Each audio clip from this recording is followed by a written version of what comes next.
नमस्कार सांग मैंने मुझे स्वागत करुच्ची सौम्या मोर गोटे छोट ब्लॉग को। तो स्वामी आज ऑफिस जबार अच्छी तो लंच बॉक्सटा मुझे प्रिपेयर कर भात ता सहित डाली टिके कर देती।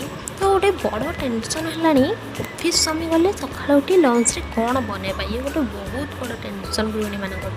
तो ये अंडा तरकारी कर जेहेतु आज शुक्रवार अच्छी से अंडा तरकारी गोटे भजा आलू आउ बैगण गोटे भजा कर एबे आसंता लंच बॉक्स पैकिंग करवा।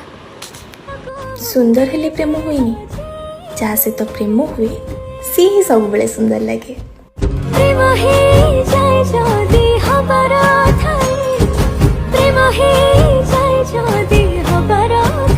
तो संध्यारे समय ऑफिस पलि आसते आम दीज टी इवनिंग वर्क कर चली जाइलु।